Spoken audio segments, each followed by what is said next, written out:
stick and hop on your bike if you want to be the next Turbo Kid. Starring Michael Starship Troopers Ironside, Munro Degrassi Chambers, and Laurence Flashpoint Leboeuf. Turbo Kid is just Mad Max, with all the cars swapped out for bikes. So what's this movie about? Let's roll out to find out.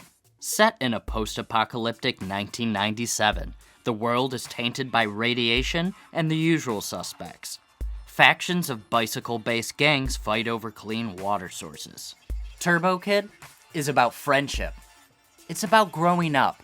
It's about kicking ass. This movie has a very unique personality as well as mixed identity. One moment, it's a wholesome teenage adventure, to the next being a trauma-esque bloodfest.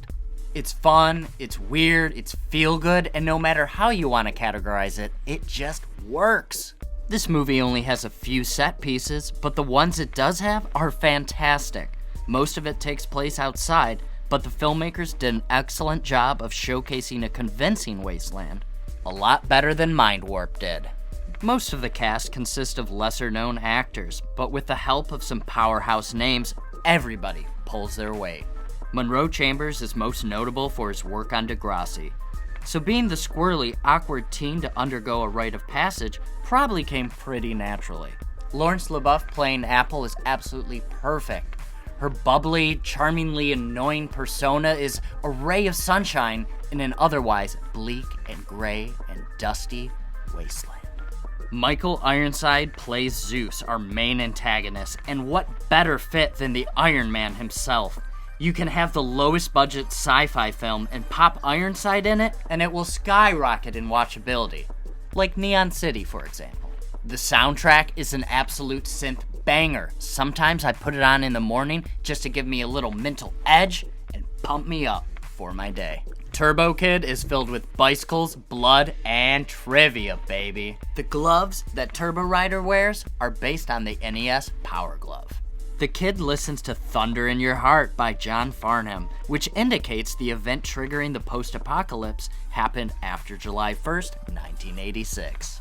Apple's wrist-displayed life meter is just based on links from The Legend of Zelda. Bagu wears an AWG patch on the leather coat. This is the Arctic Winter Games, a biannual international sports event. This movie was filmed in Quebec, Canada, but it's a co-production between Canada and New Zealand. The movie's setting was supposed to be a very dry desert wasteland. However, the production crew experienced tons of rain, so they made some last-minute changes to the script, writing in acid rain, and to back it up, they added green food dye to every single puddle you see on screen. Thunder in Your Heart was also featured in a BMX movie, Rad, from 1986. When the kid meets Apple, one of the first things she says to him is, "Rad." Thanks for tuning in to Airlock Shock. If you've enjoyed today's content, be sure to like, subscribe, and drop a comment on the pegs. Tune into our sister series, Tape Tomb, with Larry Downs. He's constantly adding new tapes to the tomb. I'm Nick Haskin of Nightmare Fuel Streaming, and until next time, stay spacey, friends.